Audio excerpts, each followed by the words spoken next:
Okay, so Christmas Eve, Luke 2, we've just jumped back, a chapter from where we were before. And I included it up to 20. It depends on your congregation, how you do this and what you read. In those days, a decree went out from Emperor Augustus that all the world should be registered. This was the first registration and was taken while Quirinius was governor of Syria. All went to their own towns to be registered. Joseph also went from the town of Nazareth in Galilee to Judea, to the city of David called Bethlehem, because he was descended from the house and family of David. He went to be registered with Mary, to whom he was engaged and who was expecting a child. While they were there, the time came for her to deliver her child, and she gave birth to her firstborn son, and wrapped him in bands of cloth and laid him in a manger, because there was no place for them in the inn. In that region there were shepherds living in the field, keeping watch over their flock by night. Then an angel of the Lord stood before them, and the glory of the Lord shone around them, and they were terrified. But the angel said to them, "Do not be afraid, for see, I am bringing you good news of great joy for all the people. To you is born this day in the city of David a Savior, who is the Messiah, the Lord. This will be a sign for you. You will find a child wrapped in bands of cloth and lying in a manger." And suddenly there was with the angel a multitude of the heavenly host, praising God and saying, "Glory to God in the highest heaven, and on earth peace among those whom he favors."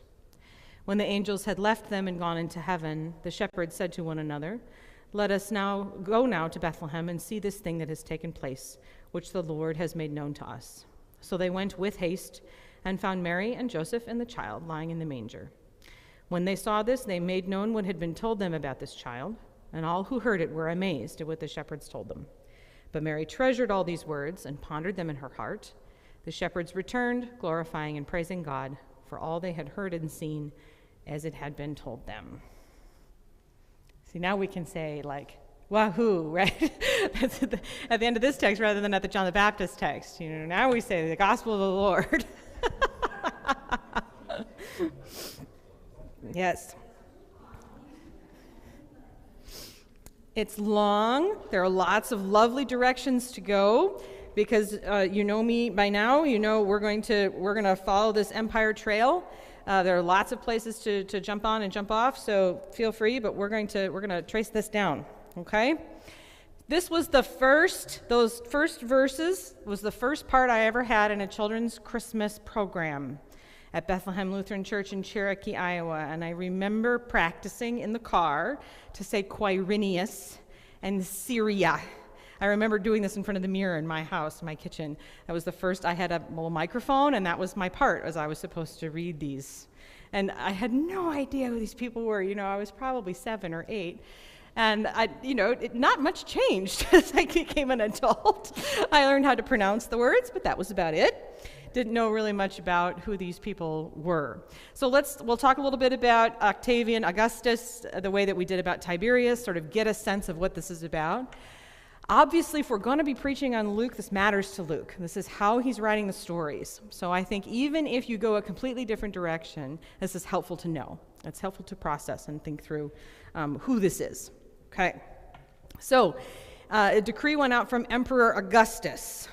Who is Augustus? Here he is. On the left, you have Augustus in the Prima Porta statue, which is one of the most famous statues of him. On the right is a photo I took at that same place in Copenhagen that had a bust of Augustus. Who is he, and what does he matter? He is the adopted son of Julius Caesar, who is the first unofficial emperor of Rome. So Augustus becomes the first official emperor of Rome. He is the turning point that takes Rome from its republican roots, although some of that had been lost by then, and moves it into the empire. He becomes the first emperor. He is there is no one except Julius Caesar in the history of Rome that holds the same place. It is hard to overstate how important Augustus is. It's just, he is the ultimate male. He's the consummate leader, the best military general. I mean, he is absolutely everything to everyone. There's no way to overstate this. Everyone who comes after him wants to take his name. it's just, you can't say too much about him. As the adopted son of Julius Caesar, he takes it upon himself to avenge Caesar. So after Caesar is assassinated by Brutus and Cassius, who are on the Republican side, right? I mean, because Julius Caesar is becoming too powerful, and that's why he's betrayed and murdered. So Octavian is his name at the time. Octavian goes after Brutus and Cassius and somehow manages to play both sides and say that he's on the Republican side, but he's going to go kill Brutus and Cassius, even though they're also on that side. It gets very confusing. But of course, he manages to win. He defeats them. His partner in that is Mark Antony. They work together to defeat Brutus and Cassius. Of course, there's too many egos in one room. It doesn't work.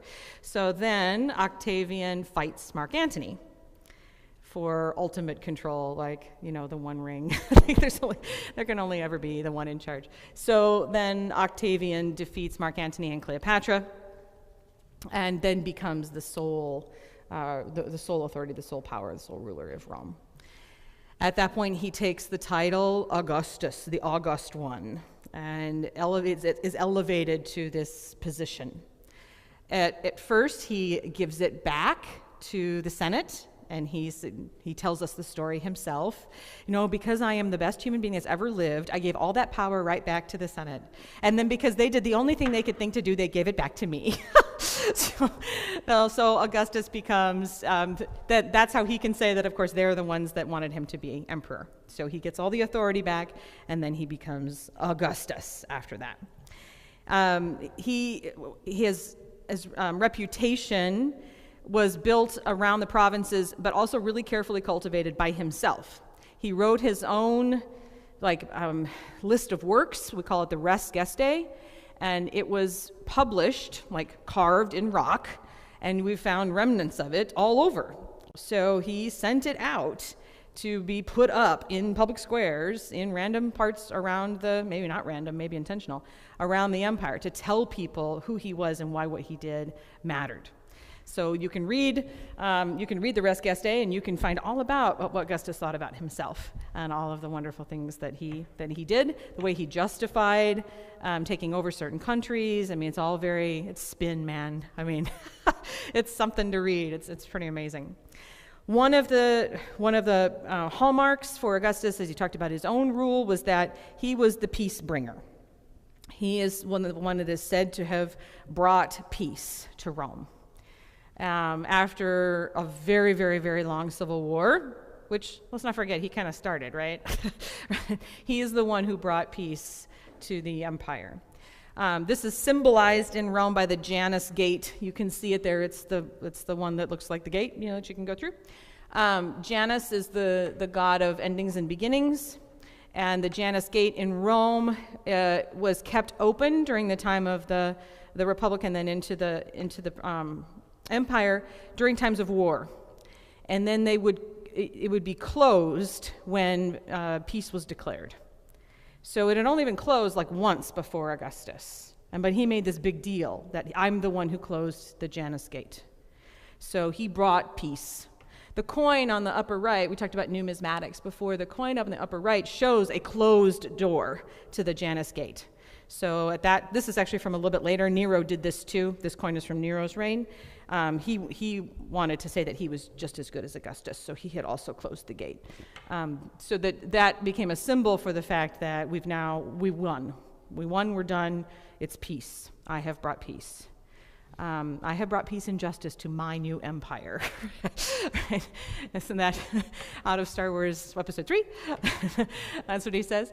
So Augustus's name was made, and it was made on this sense of having brought peace. The question, of course, being, how did he bring peace? By relentless war, by subjugation, by clearing out enemies, by making sure there wasn't anybody left to fight him. But it was peace. And so that's how we usher in this idea of the Pax Romana. In addition to the res gestae, Augustus was also really, he cared deeply about kind of the whole social program around this idea of the new age, the Augustan age. So one of the things he did was build these monuments that communicated the values of the empire. This was the Ara Pacis. It's in Rome. It's in that cool enclosed thing. You can go see it. And all around the edges are these carvings that tell stories. This one hasn't, because the res gestae is all words. This has no words. So there's stuff for the literate people, and then there's stuff for the people who don't read, but you can still get the message.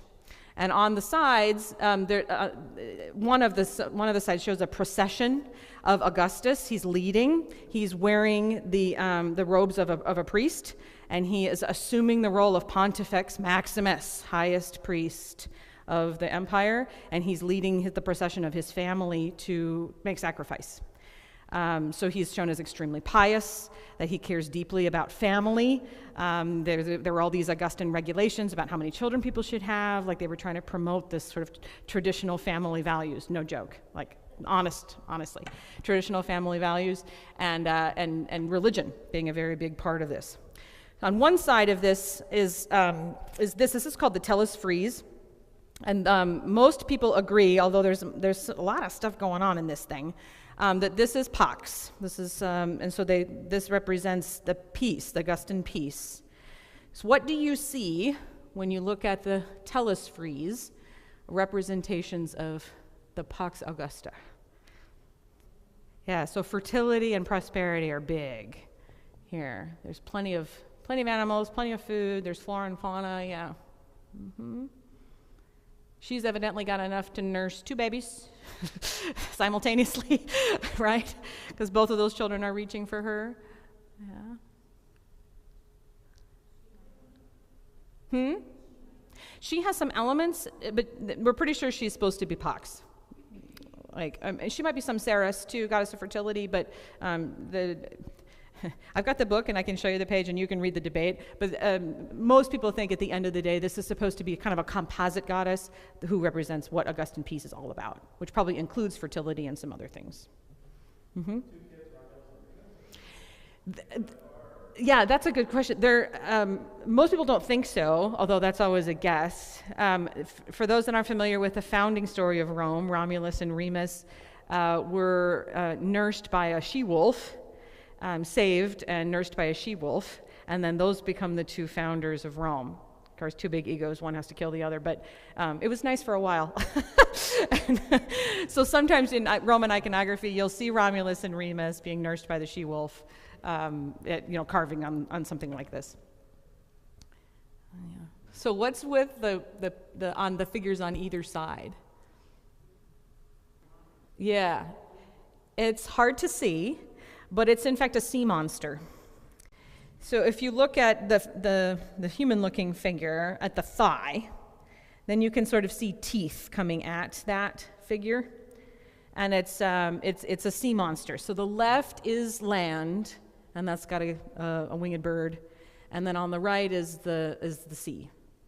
So there's like a sea monster coming out of the water. So peace, in a sense, then communicates dominion over both land and sea. That Augustus, one of the things he really wanted to communicate was that the gods put him in charge, and therefore both land and sea were his to control. They were his to dominate, his to direct. Literally, it all answered to him. And there's that really weird story in Matthew that we can come back to sometime, which was really funny, that we don't read very often in the lectionary, where they come to Jesus' followers and ask him, "Does your teacher pay taxes?" And Peter says, "I think so." So he goes to Jesus and he's like, "So do we pay taxes?" And Jesus says, "Go catch a fish and open up the fish's mouth and tell me what you find," and it's a coin. And so the whole concept is that there's a contestation here over the seas. Like, is God really in charge of the seas, or is the emperor really in charge of the seas? Because this whole thing about domination over all creation, that was huge. It was very much a part of Roman propaganda. Yeah. So peace means fertility. It means dominion. It means control over the environment. And then you can't see this, but the frieze that's opposite this one on the other side is Mars, god of war. So peace and war are two sides of the same coin, really. But it's war that makes peace possible. Because through war, that's how we assert our authority. That's how we have dominion over land and sea, and that's how this comes to be. So peace is about fertility, peace is about dominion over creation, peace is about control, and peace is about having won the war.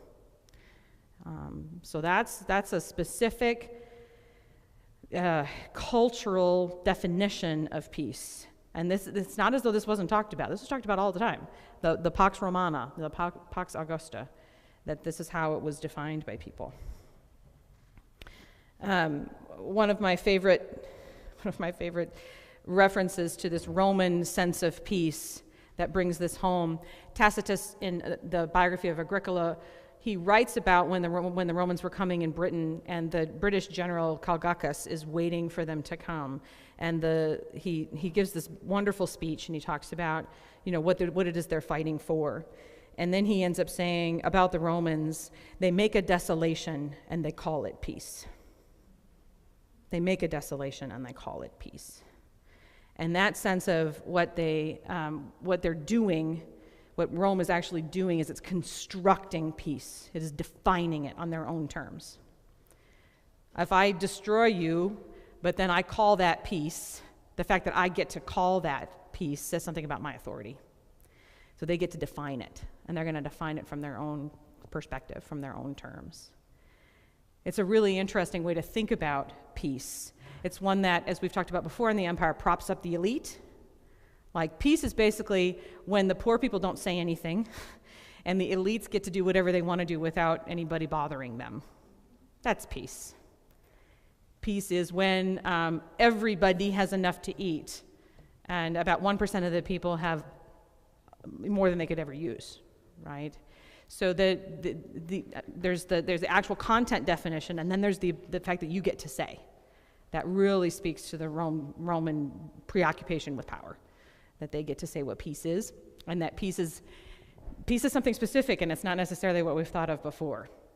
So we're going to talk in a minute about then the fact that in this Luke text, Luke says, the angels come and say, right, glory to God in the highest and on earth peace. So how is that different? Is that different? And how are we then defining peace as opposed to how Rome defines peace?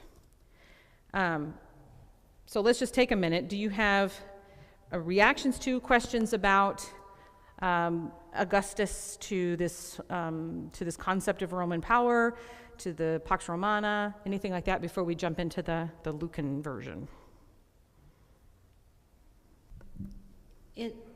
It's sort of weird in my brain. We sing our Christmas carols about peace on earth and goodwill to all. And, I'm hearing you talk about this and trying to put those two together is problematic, because this is not peace from God, but it's peace from their God, little g. The emperor was God. Mm-hmm. And can you talk about that at all, or are you getting there later? Well, I think the cognitive dissonance is there. I absolutely. I think it's hard to reconcile them, and so that's part of the reason why I bring it up as context, because Luke brings up Augustus, who's known for this stuff, and then comes up and says, "Well, the baby means this. The baby means peace on earth." So I think the struggle through that is part of what we have to do if we're going to deal with the text and what the text is trying to say, or what the text says in our communities at this time. I think that the whole idea of being able to define peace is big. Who gets to define peace, whether that's first century or now, and then who benefits from the definition of peace that we create, that we construct and build? To go along with what she said, we're going to talk about peace on Christmas Eve. And right now in our world, with all the shootings that have been happening, with law enforcement, with young men being killed by hazing, no matter what it is, there's a lot of non-rest in our world right now, with the refugees coming over and how they're being turned away at Hungary, and how some, nations are accepting them. Where's the peace and all of that? And so that goes along with that. Where's the peace? And yes, we preach to our congregations peace on earth, goodwill to all. The plum pudding's on the table, the turkey is fat, and yet Right. we've got refugees trying to get into countries just so they can not be killed or their families not be killed. So how does all that ring together? Right. It's so true, because when we define peace as like the absence of want, or the absence of war, or the absence of discord, it's really only available to some people. It's really only available to the people who can afford it, emotionally or financially, who have the right physical parts, who are the right gender or the right race. And so this, if we have to be really careful about the constructions of peace that we put together, because certain ones, then if we use that and we hold that up, that's only available to some and it's not available to everybody. And it turns that group of people who can experience peace into la la la la la la kind of people, because I don't want anybody to disturb their peace thing they got going on. Yeah. And again, going back to communication, what I find makes snagging your piece of peace so difficult, and for any nation to claim it or any power to claim it, is within moments we can see where unrest is. Mm-hmm. It comes to you. You don't have to even look for it. Mm-hmm. It pops up on your phone now. So there's this connectivity that's never been experienced the way it has been before. So the place, even a mental safe place, is not a safe place anymore. No. I will never forget the morning that I logged onto Facebook and saw that dead toddler on the beach, right? No one asked me if I was okay with seeing the picture, all right? I didn't have a choice. And as a pregnant person, and my hormones are going crazy, and I have a little kid, and I'm like, this had some trauma associated with it. Now, do I have a responsibility to see that? Yeah. Do I want to? No. That both things are true at the same time. So no, we can't control that anymore. But I do think that has the result of some people trying even harder to control it, right? So they move farther out, or they change something. They change where their kids go to school, or they change their work, or they change something in order to feel even more insulated if possible. I don't know how much you guys are hearing about the Benedict option, which I'm getting inundated with, of doing exactly that, finding that place where you can kind of circle your collective wagons religiously and nobody else can enter in, so that you can claim your own spot of safety and peace. Mm-hmm. You can understand the draw, right? I can understand the draw. And yet, there's something about looking at this that makes me really resist this as the defining narrative of peace. Because if this kind of peace is only available to certain people, then how can I with any credibility stand up and preach that to people? About 1/10 of you in this room are going to experience this kind of peace in your life, right? I'm not a pastor. So if we're going to talk about peace, I think we need to think clearly about what does peace mean? What can peace mean in a world where refugees are going to still be coming? At the time that we preach this. What can peace mean in a time when the social media thing is only going to be that much more in our face? Although I would really wish for it, we're not going to resolve the racial conversation in this congregation, in this nation, by Christmas Eve. If anything, we may have actually started it by the time we get to Christmas Eve. So how is that going to, how do you talk about peace when that's the case? What kind of peace is available to people no matter what circumstance they're in? Whether that's personal trauma or kind of a collective communal trauma or a national problem. What kind of peace is that? Because this is a tempting image of peace.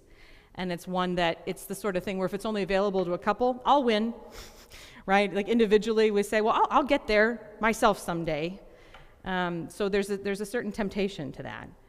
But if we're going to talk about the piece that comes from the Lucan narrative of this child being born, kind of in the middle of nowhere, that's part of the point that is made, you know, in the other texts, that kind of piece is going to have to be different. And we can't, I don't think as preachers we can just say, we're not talking about this kind of piece. I think we have to say what kind of piece we're talking about. And I think that's contextual in a lot of ways. It's a certain kind of piece that you can build in your community, that you know and your people can experience. There's something you can do in your place in order to build that kind of piece. But I can answer that for my congregation, but I think that's part of our job as preachers, to think about what does that construction of peace look like for your place.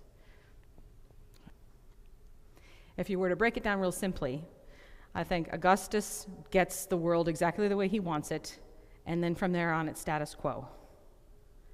And the Lucan narrative of the baby being born and on earth peace is anything but status quo. And so the rattling of that, a set of assumptions, very similar to what John the Baptist prepared us for, right? What happens when that is dismantled or questioned and something new is going to take its place? And how do we keep from then that being just a new empire, like a new replacement of what was there before? For our congregations, for many congregations, or for many Americans, they bought into this piece, and that is where we think we are, and we feel that during the month of December, we deserve to pretend that we are participating in this piece the whole month because this baby was born.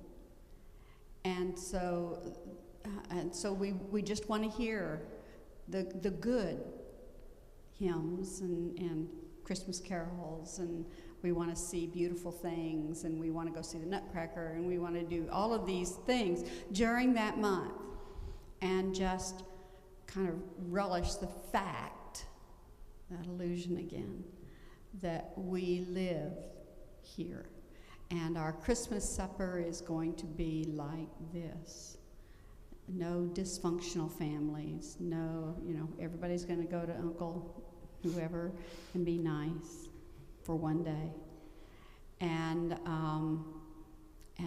then we have to, because then we have to face another world. But some of us continue after Christmas believing that this is all the time.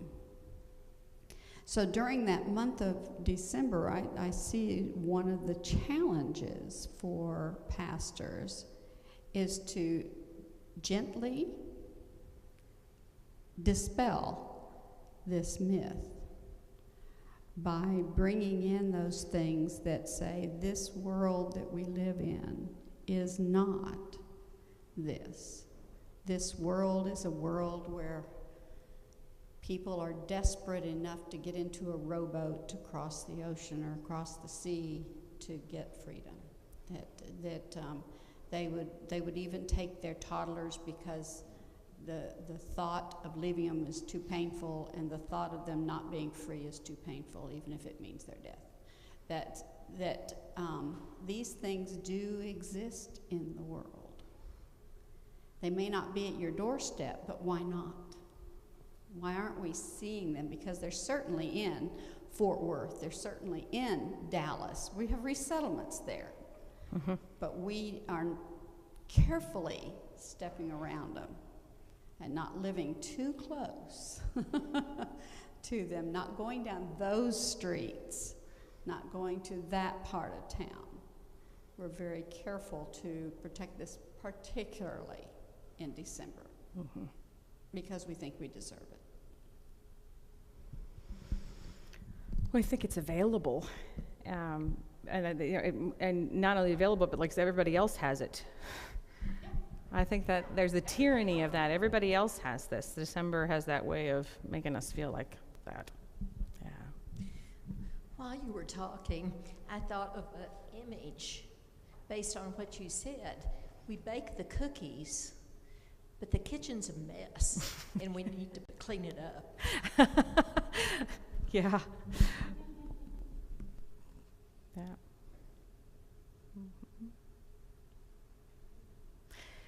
So then to push this a little bit farther, so we talked about this just before lunch and alluded to this idea that when I get up and preach on Christmas Eve, there are people who have been on the Advent journey with me the whole time, and then there are people who are walking in for the first time. So I think this idea of peace runs on its own. You know, you don't have to have been there. It's not like a prerequisite to have heard the other sermons in order to get something out of this. But as a preacher, trying to be attentive to that, providing something that will connect this to the things that you have already eloquently introduced to your weekly people, and yet something that reaches out and grabs the people who show up, and this is the only time they're going to hear you. I think that's one of the it's just one of the perennially huge challenges of preaching on Christmas Eve, because that you will have done some dismantling of that if you actually preach John the Baptist. No matter what, you're going to have done some dismantling of this along the way. But how do you do it on Christmas Eve? You know, without after service people saying to you, "I wish you weren't such a downer on Christmas Eve." Like, just be happy, please, right? So I think we have to continually push ourselves as preachers to think about how we do that and how we respect the two groups. Of course, there's people all in between, right? There's people who intended to be there but didn't come, and then there's people who are always there but their mom got sick, and then there was the Christmas program, and then, oh, that's right, we had a cantata and I didn't preach, and, so how, once you get to Christmas Eve, I don't want to say that it's like all the marbles, right? No, I'm just saying that once you get to Christmas Eve, this is a chance.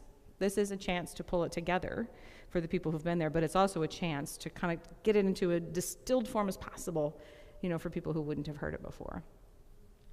So what does that look like for you in your congregations, with your people? That's why we're starting in September, right? So give you a little bit of time to think through what that means. Mm-hmm. If you were to talk about that, what does peace mean in your community? What does peace look like? If you're going to construct it, you get to be like Augustus. You get to be right. So what is your community constructing? That's the POX. I'd be happy to hear any ideas that you had right now. It'd be kind of fun. We have a school, pre-K and K, with 18 months to 5 or 5.5. And we have accepted some students who have been rejected, one family by 8 other schools. Partly because they're undiagnosed, possibly autism. But we felt it was our duty and our Christ-like duty, opportunity, to accept these children, to work to see if we can mainstream them. We don't have any autism experts. And we've had a few students like that. So that's and God kept saying to me, these are to be here at St. Martin's. And because we're a religiously based preschool, as many of us might have, and we're not a secular preschool, we can go deeper and provide sanctuary for these refugees who are being rejected constantly through no fault of their own. Most of the time it's working out. There's one family I have to meet with tomorrow that the extreme behavior, which is, tearing down things off walls, and it's just destructive for that particular classroom. And I don't want to say we can't have your children here. The family has not had them diagnosed. These are 3-year-olds. Their older brother has autism, and they are living in fear because they're just wishing it or in denial that these two don't have it. But I'm not a doctor, but there's something. But we still want to always live in that hope. So that is that ultimate piece, I think, for me, as the de facto head of the school, to really see what elements out there can we provide that where others have been rejected. Mm-hmm. It's a beautiful illustration, and it expands the notion of refugee. You know, we've had very specific examples of refugee that I don't think we should hide from or shirk from at all. But what if we start to think about what that term means, refugee, and where are the refugees who show up, and what do they look like, and how do they sound, and what is it that we've been asked to do? You know, and the notion of migrant, you know, Christ on the migration to Bethlehem was born as a refugee in a way. Mm-hmm. And so our diocese is taking up a collection to send to Episcopal Relief and Development to help the Syrian and Iraqis. And I've had a couple people say to me, well, what about our own people at our border? I said, well, yes, we're going to pray too for them and send money. And so we sometimes get into this, well, who's better? Who's better to receive it? You know, and that's that sin that comes in, I think. You know, we do the best we can and let God work out, or the agencies work out, or whatever. Mm-hmm. Because when we start doing that, we then begin to go into the non-Christ piece, the state secular piece, or whatever, you know, to determine who's worthy. Yeah, I mean, the needs, you guys all know this, the needs of our world are so great that if you're not overwhelmed, you're not paying attention. And so the minute we start talking about needs, you know, our people get overwhelmed.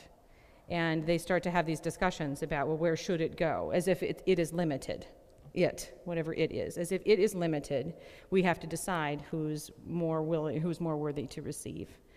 And I think this is a huge opportunity for us to be talking about that's actually, you know, that's the tyranny of perfect, right? That the tyranny of perfect is the enemy of good. And that if we put ourselves in a position where we can only do the most righteous thing, we will do nothing. And then we will be held accountable for having done nothing. And that kind of conversation, I think, that's a hard one to have, but I think it's a leadership conversation that you have with your people. Because whenever people say something to me about, you know, well, we're giving to this, why aren't we giving to that? And I was like, well, we usually give to that. Would you like to give more to that? You know, like my sense is that there's more. Whatever of it is, we can get more. But, you know, teaching about immediate needs versus long-term needs, it comes out of fear. It comes out of this sense of fear that people have that there's not enough. Because this is what they're actually thinking about. And they might lose this, or then there won't be enough left over. So their fear manifests itself in this kind of judgment about whether we should or shouldn't be doing X or Y. Because I think that fear is so deeply rooted in people. Mm-hmm. What about some of the rest of you? What about peace in your contexts? Because of where we are, so far out, and we're in this little tiny town, Mm-hmm. that we're really protected from all the rest of the ugliness in the world. We don't see it out there. Uh-huh. Or my people don't see it. Yeah. We see it on TV, we might see it on Facebook, but Yeah, could you use the mic so that our brothers and sisters who are at a distance. we're unaffected sometimes by it because we're so small and so tucked away inside that little town that we don't see it unless it's on Facebook or on the telephone or however we get our news. Mm-hmm. And we're more apt to help locally, but I'm forever, as their shepherd, whatever you want to call me out there, is laying it in front of them. Everything from the refugees, you know, to malaria. I feel like I'm constantly laying things at their feet, and sometimes I wear myself out Yeah. doing that. But if I don't, then they don't get it, they don't see it, they don't get touched by it. And I think that that's a bigger sin, that if I don't, lay it at their feet, is that they just don't see it. And that's a tightrope, because I'm always, whatever, sometimes we live out of scarcity more than we do of what we have. And so, but I'm always laying it out there. Let's do this, this person needs this. And being the only pastor in town most of the time, because nobody else lives in the little community, our church is hit pretty hard by people from all the other denominations that need stuff, whether it's the school, whether it's parishioners for propane, no matter what it is. We seem to get hit harder because I'm there all the time. They know they can hunt me down when they can't find the priest or find the Baptist pastor, because they all live in San Angelo. And we seem to get hit hard by that, so I'm always asking. And it's such a tightrope out there. So this is refreshing for me, it really is, so I appreciate it. I think I grew up in a small community, and that sense of it's a limited good society is very pervasive in those kind of communities, because there's one person in town that owns the clothing store. And so if there is still a clothing store in town and that person retires, then there's no clothing store. It's not as though another one pops up and there's competition. So that extends to every facet of life. And so when you constantly have to be the ray of sunshine, that says this is the need and this is the need and this is the need, then I think asking this question about how then you construct peace in the midst of that is that much more important, because you also then can equip your people to see not just need, but also then God's presence. Because it's similar to what we talked about with John the Baptist about orientation and where you stand and where your perspective, what are you teaching your people to see? And when you teach your people to see need and grief and sorrow, then we also teach our people to see where the good breaks through, where the hope is, where peace is being built. And that's why I think if we can be clear about what we think God's peace means, and on earth peace, goodwill toward men, in verse 10, when the angel says, don't be afraid, good news of great joy for all the people. Yeah, not just for Augustus, but good news of great joy for all the people. And, Luke is not, this writer is not hiding from all the problems. This writer is sending this good news of great joy for all people because of all of those needs. So we get to, as preachers, do both, coach our people to see both. And then that's when we become Christ in the world, right? Because we point out both. And so teaching, sometimes we need each other to remind ourselves how to do this. I do. I need to be around other people who remind me how to do this, because then it's my job to help my people do this.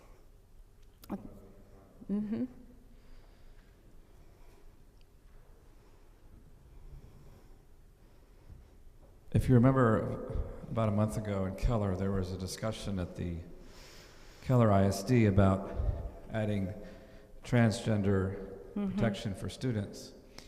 And we went to that in support of that. And somehow it got on the Glenn Beck show, and all these Tea Party people showed up.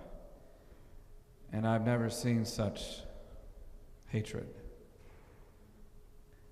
And they were, to me, I immediately visualized the crowd calling for Jesus to be crucified, to release Barabbas, to crucify Christ. And one man who opposed that said, I moved to Keller to live here in this, he didn't say paradise, but that's what he meant, so I wouldn't have to deal with these problems. So he could live like that. And thank God he wasn't one of our parishioners. We'd have had to have a little, retooling of the theology there. But it was amazing to see how, and I got up and I spoke, I said, we need to have a clause precisely because of the rabid crowd here who is saying, there's no skin off their nose to protect these students who feel that they're going through something that many of us don't understand. Of course we want to offer protection, because look at this crowd. And it was all that, well, they don't need special rights, every student's equal. And yeah, the reality is that people are bullied and hurt. One man even got upset, or one woman who said, "I was bullied as a child. That's just part of life." You know, and it's our call as clergy, I think, to be in the community, not just in our churches, but out there to make a voice in the community, to remind and call councils and mayors and governors back to a sense of it's about the human being, not about your Keller-gated lifestyle, not the Pax Augusta. The Pax Keller, right? Yeah. We each have our individual callings as clergy of how we're going to express that within our community, but then outside of our community. And then I think about the tremendous opportunity on a Christmas Eve when all of those people are there. And even if they only listen to you for like 90 seconds, they are in the room and the Holy Spirit's going to do something. And you get to be in front. I get to be in front of people that I'm never in front of the rest of the year. God gets a chance, to talk to people on that night differently than any other time. And, in addition to us taking that responsibility seriously, what if 10 other people did out of that opportunity? 90 seconds of listening to, in between making the list of things and trying to distract their kid. What if that is the case, and what if the Holy Spirit makes that happen? There are some times when I feel a little fatigued around that time of year. and Eric always reminds me, he always said, this is your shot. This is our shot. They have shown up. It's like the soldiers who show up with John the Baptist. They actually showed up, so we get the chance now. And if we empower and equip our people to do this in the world, that's a considerable, to me, that's hopeful. And then that invites people to think about themselves, how they're going to construct peace. They're going to make it happen, and what does it mean for themselves and in their lives, even if they never come back. Yeah, Janice. It took me a long time to formulate what I was trying to think of. What does peace mean in your community? When you think about context, there's a variety of contexts, and there might be the person who wants to live the Pax Augusta in Keller, but then there's the person who dresses in all black, who's a nihilist, who is fluent in sarcasm, who is extremely skeptic. I was that person who only once did I say, was it? I hate Easter, I hate Christmas. You said I hate Christmas. Yes, I remember the day. I love Easter. That's nice, you still have to preach. It's that you see so much grief, and you see so much pain, and you see so much sorrow, and you feel it in yourself, and you become aware of it in the world, and then you swing on the pendulum to the other side, which is the nihilist side, extremely pessimistic all the time. And so then peace then must look like being open to hope, right? Open to something positive, open to the power that God's love to transform something is bigger than you and all of that pain you see. I think that's part of it as well. Mm-hmm. This is another way of asking that question I asked at the beginning of what is the good news for your people right now? And how are you going to, the good news comes to us, and then we get to live out that in a way in our community and the world where we get to do stuff. We get to. And so then that construction of peace is as a response to that good news that comes. Yeah. All right. So I'll be really interested to hear after Christmas is over and I talk to people how it all goes. And of course, don't ever put too much pressure on yourself to preach on Christmas Eve, right? Because the liturgy carries itself, and we know we do our best, but we trust that it will be good. It is always good. God does that.